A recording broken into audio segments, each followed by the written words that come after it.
Are we suffering because of one fruit, Adam and Eve ate? What if the pain you experience today, the sickness, the death, the wars, the suffering, can all be traced back to one decision made thousands of years ago? According to the Bible, humanity's story changed dramatically after Adam and Eve ate the forbidden fruit. But here's the question. Did one act of disobedience really bring suffering into the entire human world? How can all-loving God punish millions of generations all because of one apple? And even more importantly, why would everyone have to live with the consequences of something Adam and Eve did? Let's go back to the beginning. According to Genesis, God placed Adam in the Garden of Eden. The garden was described as a place filled with trees, including the tree of the knowledge of good and evil. God gave Adam a command.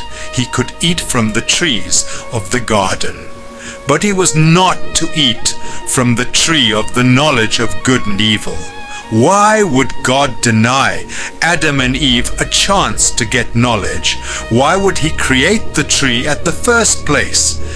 If he is all-knowing, when creating the tree, he could have known that this particular tree will get Adam, Eve, and the whole generation in trouble. But that is by the way. Let's continue. Then Eve entered the story. The serpent approached her and questioned God's command. Eventually, Eve ate the fruit. She gave some to Adam, and he ate too. And that's when everything changed. But was it an apple? Here's something interesting. The Bible never says the fruit was an apple. Genesis simply calls it the fruit of the tree of the knowledge of good and evil. So where did the apple idea come from? It's largely connected to later artistic and linguistic traditions. But the biblical text itself doesn't identify the fruit. So the real question isn't, why did they eat an apple? The real question is, why did God make this one command so important? What happened after they ate? After eating the fruit, Adam and Eve became aware of their nakedness. They hid from God. Then God confronted them. The consequences that follow include pain, difficult labor, conflict, and eventually death. Genesis 3 presents this moment as a major turning point in the human story. Before this event, the Bible describes humanity living in Eden. After it, Adam and Eve are expelled from the garden, and humanity's relationship with the world changes. Now the question is, why didn't all-loving God forgive human of their first sin in entire life? Forgiving this one and only sin could save the world from a lot of mysteries, such as wiping away the entire humanity in the time of Noah, killing the first sons of Egypt, even sacrificing his own begotten son for the same sin. Why not just forgive this sin? This is so hard to understand. So did sin enter the world? This is where the idea of the fall comes in. In traditional Christian interpretation, Adam and Eve's disobedience represents humanity's first rebellion against God. The New Testament later connects Adam's sin with death entering the human experience. Romans 5:12 says that sin entered the world through one man and death through sin. That raises a difficult question. If Adam's decision affected humanity, are we suffering today because of something our earliest ancestors did?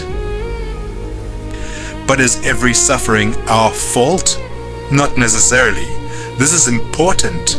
The Bible does not say that every individual who suffers is being personally punished for their own sins.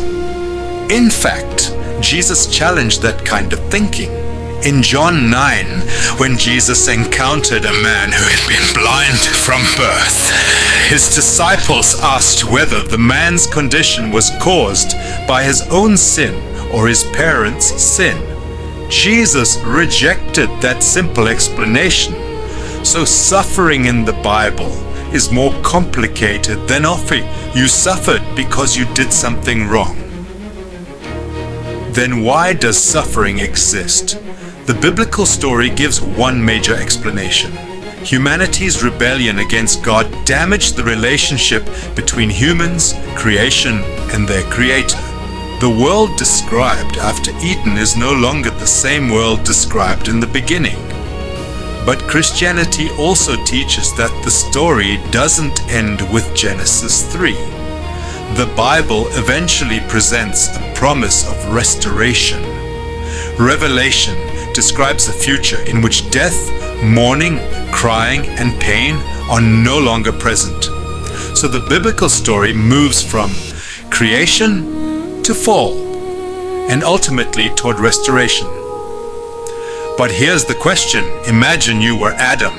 You have everything: food, a home, no fear, no death, no suffering, and you're given one command: don't eat from this particular tree. Would you obey? Now imagine you're Eve. The serpent tells you that eating the fruit will open your eyes.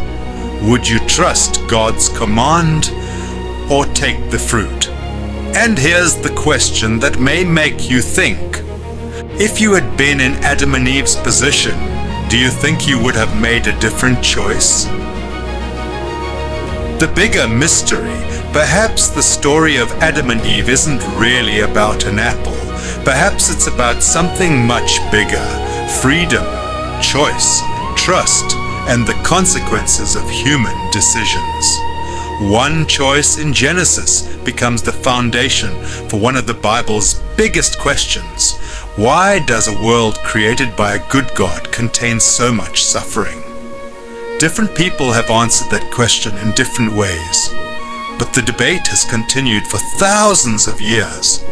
And maybe that's why the story of Adam and Eve still captures our attention. Because we're not only asking what happened to them, we're asking what happened to us. Are we suffering because Adam and Eve ate the forbidden fruit? According to the traditional Christian understanding, yes, the fall explains why sin and death entered the human story.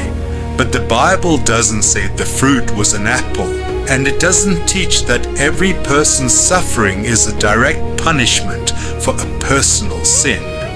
The deeper question remains: was God testing humanity's freedom, or was there a greater purpose behind the command? What do you think? If you were Adam or Eve, would you have eaten the fruit? Let me know in the comments. And this is the Thinker's Lens, where we don't just hear the story, we ask the questions behind it.